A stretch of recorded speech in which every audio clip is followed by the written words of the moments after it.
সুপ্রিয় দর্শকবৃন্দ, Pritish diary YouTube চ্যানেলে তোমাদের সকলকে ওয়েলকাম।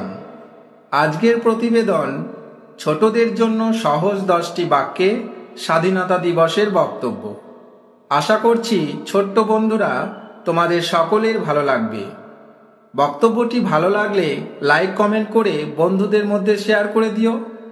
আর তুমি প্রথমবার আমাদের ভিডিও দেখলে আমাদের এই ছোট্ট চ্যানেলটিকে সাবস্ক্রাইব করে পাশে থাকা বেল আইকনটি অন করে দিও। চলো এবার শুরু করি। নমস্কার, আমি এই ফাঁকা স্থানে তোমরা তোমাদের নাম বলবে। প্রথমেই আমি আমার দেশের জাতীয় পতাকার প্রতি শ্রদ্ধা ও স্যালুট জানাই। এরপর শ্রদ্ধা ও প্রণাম জানাই স্বাধীনতা সংগ্রামী বীর বিপ্লবীদের। তারপর শিক্ষক শিক্ষিকাদের প্রণাম জানিয়ে আমি আমার বক্তব্য শুরু করছি। আজ 15ই আগস্ট, ৭৯তম স্বাধীনতা দিবস পালনের জন্য আমরা সকলে এখানে উপস্থিত হয়েছি। প্রায় 200 বছর ধরে ইংরেজরা আমাদের দেশকে শাসন ও শোষণ করার পর বহু বিপ্লবীর আত্মবলিদান ও সংগ্রামের পর 1947 সালের 15ই আগস্ট ভারতবর্ষ স্বাধীনতা লাভ করেছিল। দেশমাতাকে পরাধীনতার শৃঙ্খল থেকে মুক্ত করার জন্য যে সমস্ত বীর বিপ্লবী বুকের রক্ত ঢেলে দিয়েছিলেন তারা হলেন মঙ্গল পাণ্ডে, ভগৎ সিং, মাস্টারদা সূর্য সেন, ক্ষুদিরাম বসু, মাতঙ্গিনী হাজরা, নেতাজি সুভাষচন্দ্র বোস, মহাত্মা গান্ধী আরও অনেকে, যাদের নাম ইতিহাসের পাতায় স্বর্ণাক্ষরে লেখা আছে।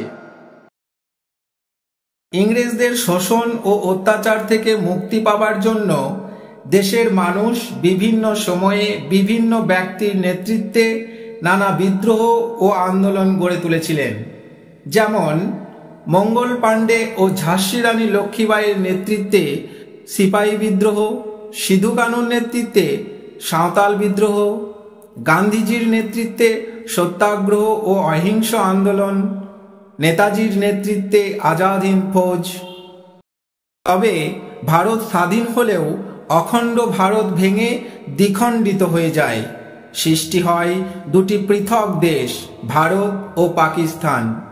দেশভাগের বেদনা বুকে নিয়ে পণ্ডিত জওহরলাল নেহরুর নেতৃত্বে স্বাধীন ভারত পথ চলা শুরু করে। এই দিনটি সমগ্র ভারতবাসীর কাছে অত্যন্ত সম্মান ও গর্বের দিন।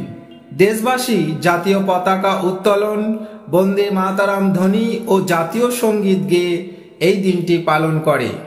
দেশের প্রতিটি স্কুল, কলেজ, অফিস, আদালতে নানান সাংস্কৃতিক অনুষ্ঠানের মধ্য দিয়ে পালিত হয় স্বাধীনতা দিবস। এই দিনটি যেমন দেশের জাতীয় দিবস হিসাবে পালিত হয়, তেমনি আমাদের ঐক্য ও ভ্রাতৃত্বের বন্ধনও শেখায়। সুপ্রিয় দর্শক, আজকের প্রতিবেদন এই পর্যন্ত। দেখা হচ্ছে পরবর্তী আবারও একটি নতুন ভিডিওতে। জয় হিন্দ, বন্দে মাতরম।